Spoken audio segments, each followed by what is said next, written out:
Unacademy. Let's crack it.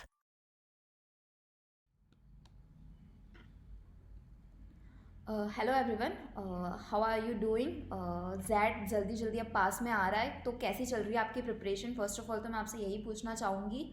Hope you are doing great. Properly आप examination के लिए strategy plan कर रहे हैं, नहीं कर रहे हैं, वो आप अच्छे से प्लान आउट कीजिए। अगर आप नहीं करी है, अगर आपने, तो कि कैसे पेपर की पैटर्न की जो स्ट्रैटेजी है वो आपको फॉलो अप करनी है, राइट?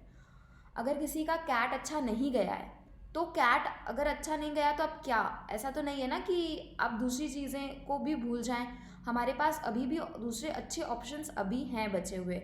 तो हमारा ये सेटअप रहना चाहिए कि हम जो बाकी के अच्छे ऑप्शंस हैं, हम उनमें हमारी जी जान डालकर मेहनत कर रहे हैं, राइट? नेक्स्ट आपका जो है एग्ज़ाम आने वाला है वो जैट, जो कि कैट के बाद सबसे बड़ा एग्ज़ाम माना जाता है। कहते हैं कि जैट काफ़ी टफ होता है कैट से। कहीं ना कहीं सही है ये चीज़। कैट जो होता है उससे ज़्यादा ही टफ रहेगा थोड़ा सा जैट। उसका वर्बल वगैरह भी जो पार्ट आता है उसमें थोड़ा अप लेवल आता है कैट से। तो काफ़ी बच्चे ये सोचने लग जाते हैं कि हमारा कैट नहीं निकला तो जैट तो बिल्कुल भी नहीं निकलेगा। ये चीज़ ज़रूरी नहीं है कि अगर आपका कैट अच्छा नहीं निकला तो आपका जैट अच्छा नहीं निकलेगा। This is not necessarily true, right? ये किस लिए कह रही हूँ मैं आपको? इसलिए कह रही हूँ क्योंकि अगर आपने कैट दिया है, ठीक है, हो सकता है आपकी कैट की प्रिपरेशन अच्छी थी, बट पेपर के दिन कुछ ना कुछ ऐसा हुआ जिसकी वजह से आपका कैट अच्छा नहीं गया, राइट? तो आपके लिए जैट एक बहुत अच्छा ऑप्शन है जिसमें आप वापस से अच्छा स्कोर कर सकते हैं। अगर कई बार बच्चों के साथ होता है कि कैट में इतना स्कोर बन नहीं रहा तो जैट में स्कोर कैसे बन जाएगा। जैट के अंदर स्कोर बनने के चांसेस बढ़ जाते हैं क्योंकि जैट के कम स्कोर पे भी, कम परसेंटाइल पे भी कॉलेजेस आपकी खुल जाती है, राइट? मैं अभी कॉलेजेस के बारे में भी बात करूंगी आगे की स्लाइड्स में कि कौन कौन सी कॉलेजेस आपके लिए खुल जाएगी जैट में, राइट? तो आपको जैट के लिए कैसे स्ट्रैटेजी बनानी है, कैसे प्रिपरेशन करनी है, वो अभी आपको अभी से स्टार्ट कर देनी चाहिए। लेस देन 1 मंथ रहा है, अब आपको कैसे उसकी पेपर पैटर्न की स्ट्रैटेजी बनानी है, क्या आप अभी से उस चीज़ को फॉलो अप कर रहे हैं या नहीं कर रहे हैं, उसके बारे में हम आज बात करेंगे, राइट? चलिए स्टार्ट करते हैं हम आज का सेशन। ओके, स्टार्ट करने से पहले मैं आपको बताना चाहूँगी कि यहाँ पर अगर कोई कैट 2024 एस्पिरेंट है या फिर कोई नेक्स्ट ईयर वापस अगेन कैट प्रिपेयर करने के लिए जा रहा है, तो उनके लिए मैं बताना चाहूँगी कि अनअकैडमी आपके लिए एक नया ऑफर लेकर आया है जिसके अंदर आपको 20% ऑफ मिलेगा और साथ ही साथ 6 मंथ्स का एक्सटेंशन मिलेगा आपके कैट सब्सक्रिप्शन के ऊपर, राइट? उसके अंदर जो भी ऑफर प्राइस है उसमें आपको डिस्काउंट होगा और ये ऑफर आप अवेल कर सकते हैं दिसंबर 11 से लेके 16 तक। For the subscription you can use my code Mehta, which is MEHTA, right? चलिए, अगर आपको नया बैच ज्वाइन करना है तो champions batch for CAT 2024 is starting from December of 14th। उसके अंदर आपकी सारी मॉक सीरीज़ अवेलेबल रहेगी, सारे ही लेक्चर आपके रिकॉर्डेड हो या फिर आपके ऑनलाइन लेक्चर्स हो, सारे ही आप अवेल कर सकते हैं। प्रॉपर स्ट्रक्चर जो कोर्स है वो आपको प्रोवाइड किया जाएगा। इन क्लास जो भी डाउट सॉल्विंग होती है 1-to-1 वो भी आपके साथ में की जाएगी, right? For this also, if you want to take the subscription, you can use my code MEHTA, it is Mehta, right? चलिए, अगेन आपको उसके लिए अगर आप सब्सक्रिप्शन लेते हैं उसके लिए अगर आपको डिस्काउंट अवेल करना है, you can give the Unacademy CAT 2024 scholarship test UCST।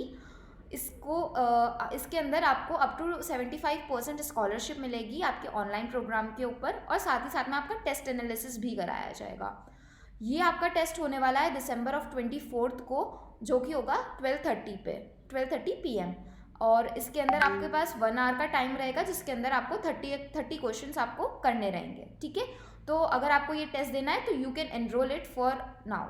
चलिए ठीक है, okay, back to the topic again. हम बात कर रहे थे जैट की। अब सबसे पहले मैं बताती हूँ आपको जैट इंपॉर्टेंट क्यों है। मैं अभी कह रही थी ना कि आपका अगर कैट अच्छा नहीं गया है तो क्या पता जैट भी अच्छा नहीं गए, तो बच्चे यहीं पर अपना मोरल जो है वो डाउन कर देते हैं। But it is not necessarily कि आपका कैट अच्छा नहीं गया तो आपका जैट अच्छा नहीं जाने वाला है। वो क्यों कह रही हूँ मैं? बिकॉज होता क्या है ना, मान लीजिए आपने दिया था कैट, वो दिन आपका अच्छा ना हो, मान लीजिए वो दिन आपका अच्छा ना हो, आप आपको वो चीज़ आती थी, बट कुछ ऐसा हुआ कि वो आप नहीं कर पाए या फिर वो पर्टिकुलर चीज़ आपको क्लिक नहीं हुई उस टाइम पर, राइट। तो ये चीज़ें भी हो सकती है आपके एग्ज़ाम में। इसीलिए आपके जितने भी मैनेजमेंट एंट्रेंस एग्ज़ाम होते हैं ना, उसमें अच्छी चीज़ आपके पास क्या मिल जाती है आपका सिर्फ एक कैट नहीं होता, दूसरे एग्जाम्स भी आपके पास है, आपके पास ऑप्शंस है अवेलेबल कि मेरा अगर एक पेपर बिगड़ जाए ना तो मेरे पास दूसरे बैकअप के लिए ऑप्शंस रहते हैं, राइट। आपका अगर मान लीजिए कैट बिगड़ा है, आपके पास में दूसरे बहुत सारे ऑप्शन रहेंगे। आपका एनमैट हो गया, स्नैप हो गया, राइट। आपका एनमैट हो गया, स्नैप हो गया, आई एफ टी अब नहीं हो रहा, माई कैट हो गया, जैट हो गया, राइट। तो आज हम दूसरे एग्जाम्स के बारे में बात नहीं कर रहे हैं, हम जैट के बारे में बात कर रहे हैं, राइट। तो जैट जो है वो बेसिकली आपका एक्सेलराई के लिए एक्सेलराई के लिए जो कॉलेज है, यानी कि XLRI Jamshedpur and XLRI Delhi, मेन उसके लिए हुआ जाता है, ठीक है। XLRI is one of the top B schools in India. एक्सेलराई एचआर प्रोग्राम के इतना फेमस है कि जितने भी आप बड़े एचआर उठा के देख लो, most of them are pass out from XLRI, right. तो जो एचआर करने की सोच रहा है उसके लिए एक्सेलराई जमशेदपुर इज दी बेस्ट। अब उसको अगर आपको वहाँ पर जाना है तो वो पेपर जो आपका आने वाला है अपकमिंग मंथ के अंदर, उसके लिए आपने प्रॉपर स्ट्रैटेजी बनाई है या नहीं बनाई है, राइट। उसके बारे में बात करेंगे हम। और साथ ही साथ में मैं ये बोल रही थी आपको कि कैट में मान लीजिए आपका अच्छा स्कोर जितना भी आया है उससे कम भी अगर जैट में आता है ना, लेकिन कॉलेजेस उसको वेटेज ज़्यादा देती है। मान लीजिए 82 परसेंटाइल आई आपकी जैट के अंदर, लेकिन आपकी भले ही 90 परसेंटाइल थी आपकी कैट के अंदर, या फिर आपकी 90 to 95 परसेंटाइल बन रही थी बट नहीं बन पाई। तो अगर नहीं भी बन पाई ना तो इट्स ओके। अगर आप जैट के अंदर 80-82 परसेंटाइल भी निकाल लेते हो ना तो आपके पास में बहुत सारे कॉलेजेस के ऑप्शन खुल जाते हैं, राइट, कि आप कौन कौन सी कॉलेजेस में अप्लाई कर सकते हो, क्योंकि वो जैट के लिए कट ऑफ कम रखते हैं। वाई? बिकॉज वो कैट से थोड़ा सा हैवी रहता है, वो तो उसका एग्जामिनेशन लेवल जो है वो थोड़ा सा अप रहता है कैट से। पर उसके लिए अगर अब वो अप है तो उसकी ऑफकोर्स यहाँ पर जो परसेंटाइल के लिए कट ऑफ है वो डाउन कर देते हैं। तो आपके लिए बात तो वैसे भी सेम हो जाती है, चाहे आप कैट में उतना स्कोर करो या जैट में आप थोड़ा सा कम स्कोर कर लो, राइट। तो वहाँ पर आप चीज़ें जो है ना वो मैनेज कर पाएंगे, ये मेन चीज़ है, राइट। चलिए दूसरी चीज़ क्या कहना चाहूँगी मैं, हाँ, अब 140 प्लस कॉलेजेस हैं जो जैट का स्कोर एक्सेप्ट कर रही है, राइट। 140 प्लस कॉलेजेस हैं आपकी। अब देखिए यहाँ पर 140 प्लस कॉलेजेस में मेन कॉलेजेस में आपको बता सकती हूँ जिसको आप जैट के थ्रू टारगेट कर सकते हो। If your CAT wasn't well तो आप यहाँ पर जैट से अपना जो भी आगे का प्रोसीजर है या जिस भी स्कूल में आपको अप्लाई करना है यहाँ से आप निकाल सकते हो। वो कैसे होगा? 140 प्लस कॉलेजेस है आपकी, तो उसमें आपके पास सबसे पहले एक्सेलराई तो है ही आपकी, चाहे वो जमशेदपुर हो चाहे दिल्ली हो, राइट। जमशेदपुर हो चाहे दिल्ली हो वो तो आपका निकलेगा ही एनीवे। दूसरी कॉलेजेस बहुत अच्छी कॉलेजेस है जो आपका है ना क्या कहते हैं जैट का एंट्रेंस एग्जाम एक्सेप्ट करती है। जो कॉलेजेस है वो है आपकी आईएमटी है, आईएमटी के बाद में आपकी केजे सोमाया है, राइट। केजे आपका जैट का स्कोर भी एक्सेप्ट करती है। जीआईएम है, ग्रेट लेक्स है, ये सारी की सारी जो कॉलेजेस है ना ये जैट का स्कोर भी एक्सेप्ट करती है, ठीक है। तो अगर आपका कैट में कोई भी दिक्कत आई है तो आप जैट से कवर अप कर सकते हैं। That is why XAT is very important to you guys. समझ आया आपको? और कौन कौन सी कॉलेजेस हैं? और आपकी तापमी है, राइट, और आपकी तापमी है, सॉइल वगैरह। अब जो दूसरी कॉलेजेस आती है ना थोड़ी सी जो दूसरे लेवल की कॉलेजेस होती है, 2 टायर या 2 टायर 3 कॉलेजेस जो होती है वो भी जैट को एक्सेप्ट करती है। ऐसा नहीं है कि सारी कॉलेजेस सिर्फ कैट लेने वाली है आपका, राइट। तो आप जैट के थ्रू भी दूसरी कॉलेजेस में अप्लाई कर सकते हैं। आपके पास में सेकंड थर्ड ऑप्शन होने चाहिए। वो सेकंड थर्ड ऑप्शन के लिए अभी आपको जो कॉलेजेस के फॉर्म है वो भी आप देखते रहिए कि कौन कौन से कॉलेजेस के फॉर्म अभी खुले हैं और किस किस की एप्लीकेशंस क्लोज होने वाली है, राइट। तो जैट आपके पास एक अच्छा ऑप्शन है, आप उनके लिए फिलअप कर सकते हैं। ये चीज़ समझ आई आपको? ये चीज़ समझ आई? चलिए अब जो जैट का पेपर पैटर्न होता है ना, जो भी जैट का पेपर पैटर्न होता है उसके अंदर आपको ये तो पता ही होगा कि 75 क्वेश्चंस आपके टोटल आने वाले हैं, राइट। 75 आपके पास टोटल क्वेश्चंस आने वाले हैं, टोटल आपका रहेगा 75 मार्क्स का। ये चीज़ आपको क्लियर हो गई, ठीक है। अब उसमें से क्या होता है ना, हम आज बात करने वाले हैं स्पेशली LRDI की। उसमें से LR और DI ZED के पेपर में अलग अलग आता है, सेम नहीं आता। अब आपने क्या देखा होगा, most of the entrance exam जितने भी होते हैं उनमें LR और DI साथ में आता है। आपका सबसे पहला ले लीजिए कैट। कैट में भी पूरा एक सेक्शन LRDI का एक ही होता है, उसमें अलग अलग कुछ नहीं होता। लेकिन जैड के अंदर पेपर पैटर्न थोड़ा सा डिफर करता है कैट से और दूसरे एग्जाम से। यहाँ पर LR जो होता है वो VA के साथ में होता है और जो DI होता है वो QA के साथ में होता है, राइट। यहाँ पर चीज़ डिफर कर जाती है। अब VA के साथ में अगर LR है तो जैड के पेपर पैटर्न में क्या होता है ना, VA और LR के सेक्शन में ना VA ज़्यादा होल्ड लेता है, यानी कि VA के जो क्वेश्चन है ना वो आपको ज़्यादा मिलेंगे बजाय कि LR के। VA और LR दोनों मिला के आपके पास में 26 क्वेश्चन रहेंगे। 26 क्वेश्चन में आपका VA ज़्यादा होल्ड कर रहा है। वैसे ही सेम अगर मैं QA और DI का देखूँ, QA और DI आपका एक सेक्शन होने वाला है, उसमें आपको टोटल मिलेंगे 28 क्वेश्चन।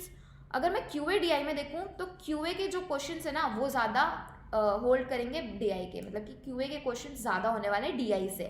अब यहाँ पर VA और QA यानी कि जो आपका वर्बल और क्वांट है वो ज़्यादा वेटेज ले रहे हैं। LR और DI है। अब यहाँ पर क्या होता है ना, अभी मैंने कुछ लास्ट ईयर के पेपर्स देखे थे, उसमें क्या होता है जो DI है, अब QA के साथ में DI आ गया। अब DI के ना मैंने एक पेपर में अभी देखे थे लास्ट ईयर के पेपर में 6 to 7, सिर्फ 6 to 7 क्वेश्चंस जो हैं आपके वो DI में से आए थे, राइट।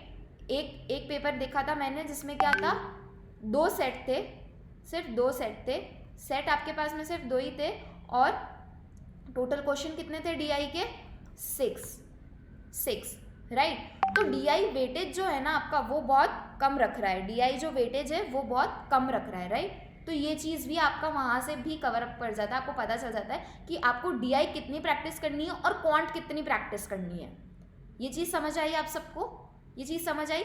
वैसे ही अगर मैं LR की बात करूँ तो LR में भी VA जो है वो ज़्यादा होल्डर रख रहा है, तो LR के क्वेश्चंस के जितने भी हैं उनका वेटेज थोड़ा कम आने वाला है।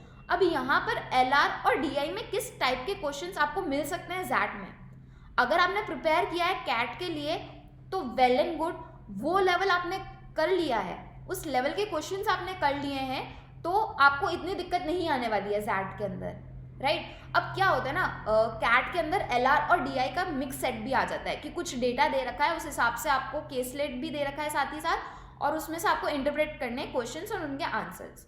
बट यहाँ पर LR अलग है, DI अलग है, तो वो पूरा एक रीजनिंग बेस्ड सेट ही आएगा आपके पास और एक पूरा डेटा का ही सेट आने वाला है आपके पास। ये चीज़ आपको मिल जाएगी क्लियर करने के लिए, ठीक है। कभी कभी होता है किसी के साथ में कि भाई है ना, किसी की कैलकुलेशंस में थोड़ी दिक्कत आती है DI के अंदर, ठीक है, लेकिन उनका LR स्ट्रांग होता है, वो रीजनिंग वाले जो क्वेश्चंस होते हैं वो अच्छे से पकड़ कर लेते हैं, राइट। तो यहाँ पर उनको यहाँ पर उनके लिए प्लस पॉइंट मिल जाता है क्योंकि LR सिंगल एक सेक्शन आ रहा है अलग से VA के साथ में, ठीक है, तो वहाँ पर आप ये चीज़ अच्छे से कर पाएंगे। सेम चीज़ होती है DI के लिए भी, अगर किसी की कैलकुलेशंस अच्छी है तो वो QA और DI फोड़ सकता है साथ साथ में, राइट। DI की कैलकुलेशन अगर आपकी अच्छी है, स्पीड आप कितनी रख पाते हैं DI के अंदर वो भी आपका मैटर करता है, राइट। वो भी आपका मैटर करता है कि आप कितनी स्पीड रख पा रहे हैं उसके अंदर, that thing also matters to you. और साथ ही मैं एक बार डिसीजन मेकिंग और इनकी भी बात बता देती हूँ आपको क्या होगा। डिसीजन मेकिंग में आपके आएंगे 21 क्वेश्चंस। अब वो सबके लिए सेम रहने वाला है क्योंकि वो वाला जो सेक्शन है ना वो अभी तक किसी ने अटेम्प्ट नहीं किया है, ना कैट में था इस टाइप का सेक्शन, ना दूसरे आपके एग्जाम्स में ये वाला सेक्शन रहता है, राइट। तो यहाँ पर आपको 21 क्वेश्चंस आपको मिल रहे हैं, तो वो भी आपको बेसिकली आपको डिसीजन मेकिंग के अंदर क्या करना रहता है। आपको डिसीजन मेकिंग के अंदर आपको 2 चीज़ें मिलेगी जिस पे आपको जो डिसीजन है वो लेना है। वो कौन कौन से होते हैं, आपके वैल्यूज़ पर, आपकी एथिक्स पर, जो होते हैं ना मॉरलिटीज़ जो होती हैं आपको उनके ऊपर से निकाल कर आपको आंसर्स लाने हैं, राइट। तो ये हो गया आपका डिसीजन मेकिंग का पार्ट। मेक श्योर ये भी आप प्रीवियस ईयर क्वेश्चंस देखिए जैड के, आपको मिल जाएंगे, आपको पता चल जाएगा कि डिसीजन मेकिंग में किस टाइप के क्वेश्चंस आ रहे हैं, ठीक है। अब जिस टाइप के भी क्वेश्चंस आ रहे हैं ना, आपने उस टाइप के सारे क्वेश्चन कर लिए तो आपको आपकी थिंकिंग एबिलिटी जो है वो आपको समझ आ जाएगी किस टाइप के क्वेश्चन आने वाले हैं और किस टाइप से आपको आंसर करना है।